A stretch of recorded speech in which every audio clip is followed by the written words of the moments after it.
Nod or Shake reviews. Willie Nod or Willie Shake. Yeah! Welcome to another thing in Nod or Shake of reviews. Nod if it's good, shake if it's not so good. Either way, you should check it out because, you know, it may be your next favorite. On to the review. That's my line. Together. I'm gonna nod. I'm gonna give it a nod. I'm gonna nod, Johnny. I'm gonna give it a nod.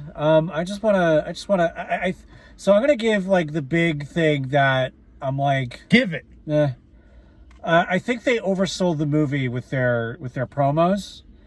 How so? I was really expecting something that like would change my brain chemistry forever with like the amount of weird stuff that they were. I just saw an ad yesterday. I think you got a trip acid for that. I think they had an ad yesterday on Bloody Disgusting, and it showed like all the scenes. They showed the eyes of the audience of like when their eye pupils dilated, and they literally said like the cave, the bathroom, the this, and like I'm watching like it's the bathroom. Yeah, I remember the scene in the kids' bathroom. The kids' bathroom.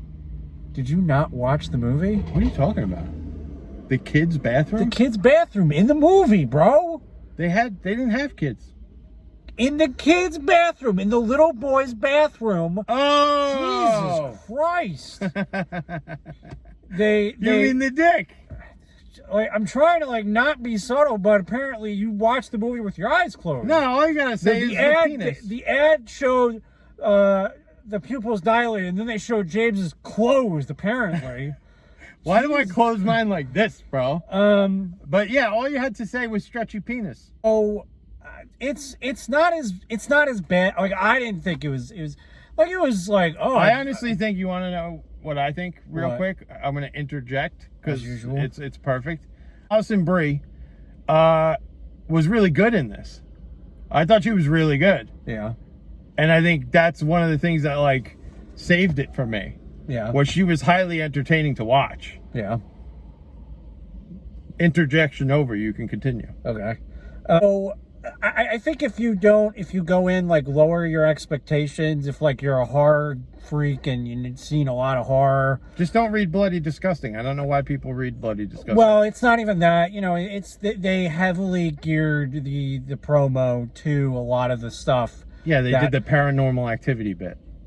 I think they should have. I think they should have played their hand less with the ad because it's pictures. It's whatever visuals I saw. Because sometimes I can't help but to look at trailers. I see some of the stuff, and I think they showed every good thing. Yeah. Minus like two things. There was one jump scare that really got me, and it wasn't because it was a jump scare. Actually, it was just that some of my favorite scenes in a horror film are not what like scare you in the moment. It's what scares you later at night when you think about it. Yeah. And that to me is a true testament to a horror film. Like when you see something that like just is so eerily irregular that later on when you think to it, you know, it makes you remember the things that go bump in the night, and it makes you remember that you're afraid of them. So now that you completely interrupted my review, I'm going to continue now, if that's okay. I like to do this, but I can't, sometimes I can't help myself. Like when The Substance came out, I barely knew what The Substance was about. And the word of mouth was so natural. And so when I saw The Substance, it was just like, I still see some of the scenes from that movie. I think they should have done that. So do Wayne and Joanne. I think they should have just kind of went like, yeah, we're throwing in a little movie that might be a complete ripoff of somebody else's, but here's like a scene or two. I think the advertising played its hand a little too much. The pros though were it was very The Thing, which is one of my favorite movies. Whoa! And it was my favorite movie. very H.P. Lovecraftian, I felt like. I know you hate that word. No. You don't have to have the HP. It's just Lovecraftian. Whatever. So that's the stuff I liked. I guess I don't know. It's weird because they were a real life couple. The chemistry was okay. I guess I don't know. Are they real life? Yeah, Dave Franco. I got nothing against him, but I feel like he's half asleep most of the time. And I like Dave Franco. I actually like Dave Franco more than I like James Franco. I do too, but I don't know. And Wayne and Joanne have another Franco, John Franco, that doesn't exist, but that's who they said they like. John Franco. John Franco's good too. Okay. So I liked it. I guess I was just, I don't know. Too oversaturated with the trailer. Or what you read. Yeah, just I was really expecting to be like, oh my God, oh, look at that. Yeah. Okay, so there are a lot of things that I do like. Yes, Johnny's correct that there are things in this film that are reminiscent of John Carpenter's The Thing, my favorite movie, not Johnny's favorite movie, my favorite movie. And yes, very H.P. Lovecraftian. That's hard. It's weird to say when you say it that way. But yeah, like there's like, you know, you're always wanting an explanation for why this is happening.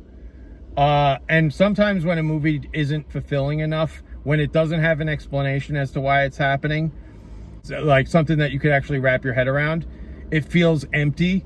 But when you're talking about something like a cosmic horror, it could be ambiguous as all hell. Yeah, I'd rather that But yeah, no, that's the point. But it's so fulfilling in every other aspect that you leave satisfied.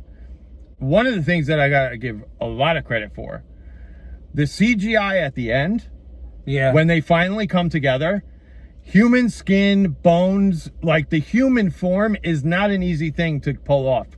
Usually it looks fake. When they finally merge, now think to The Thing 2, the horrible piece of shit prequel, had something very similar to that scene, looked fake as hell, and you were like, why didn't they use practical effects like John Carpenter? No. This film used CGI all the way, and you were like, oh, god damn, dude, yeah, it worked. It worked.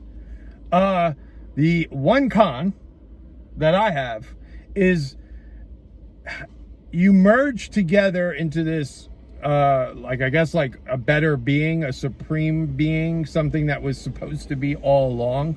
And when, first off, I wouldn't have shown them at the end. I would have left it that you don't show them completely merged. When you finally see, now Dave Franco, handsome looking cat, Alison Brie, a very beautiful young lady, you finally see the end product and you're like, huh, looks like, you know, weird, like you know, some emo teen that literally hasn't grown into their head yet. I didn't like that at all. It kind of looked to me like they were trying to serve some kind of higher messaging, but I think I would have left it open. Don't show that. But yeah, I enjoyed the film. Then that's the whole point of going. There are downfalls, like you say. Alrighty, thanks for cringing. See you next week. Bye-bye. I wasn't done. You weren't? You want to go for another 5 minutes? No.